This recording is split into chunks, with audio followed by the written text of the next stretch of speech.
7/1/2023 باندې شپې 8:08 بجې یو وشي و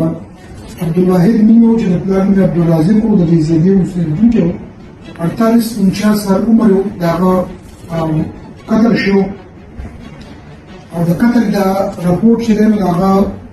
کور والا مسمات سلما ناهید د نامعلومو کسانو خلاف کړو. د دې باره کې خلکو مختلف قسم شمیبویه کول، چا به دې له پولیټیکل نوم ورکاو، چا به له ملیټنسي په حواله باندې خبرې اترې کولې، چونکې د دې عبدالواحد مقتول یو تعلق د یو یوټیوب سره یوټیوبر نو مختلف ګروپس داسې وو چې هغه به د خپل یوټیوب په ذریعه باندې سپورټ کولو. نو بعضې خلکو دې سیس ته هغه نوم ورکاو چې یاره دا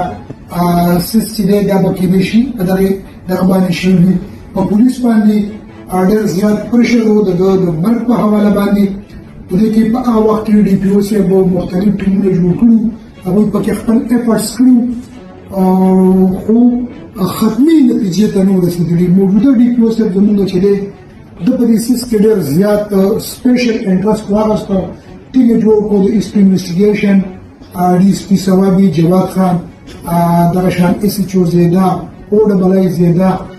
ورسره ټیکنیکل چې کوم زموږ ټیم دی د هغوی مشترکه یو ټیم یې جوړ کړو او هغه مشترکه ټیم چې دی نو هغوی به شپه او ورځ لګیا په ټیکنیکل طریقه باندې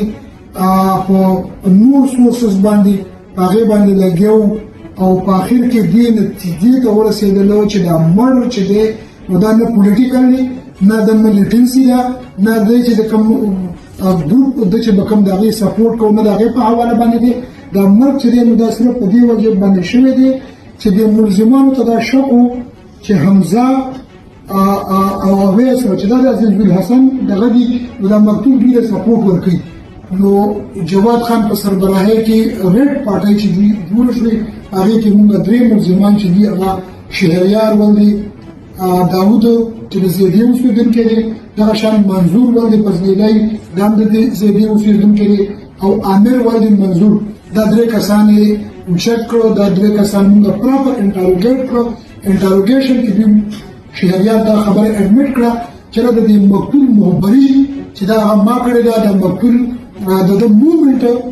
منظور او عامر ته ما خوړلی دی. دغه شان منظور په خپله ځای اډمیټ کړه چې یاره کله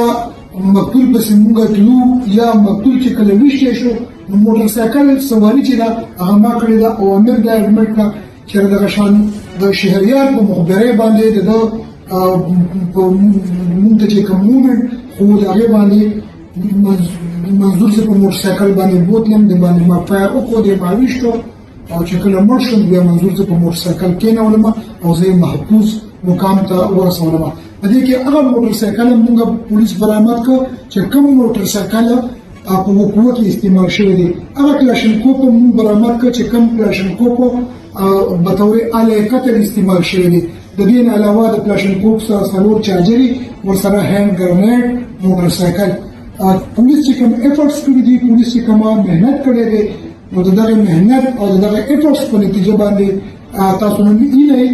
چې کوم اصل ملزمان دي هغه بالکل د قانون په ګرفت کې راغلل. موږ ورته نن 2 ورځې کسټډي اخیستې ده، پراپر انټروګیشن یې نور هم روان. کوم انټروګیشن چې شوی دی نو هغه انټروګیشن کې هغوی دا خبره اډمیټ کړه چې دا قتل موږ کړی دی. د هغې نه هغه ویپن اف افیس علیه قتل هم برآمد شو، هغه موټر سایکل هم برآمد شو. نور مزید د دوی انټروګیشن موږ کوو که موږ داسې څه مزید دغه یې کړي د هغې باندې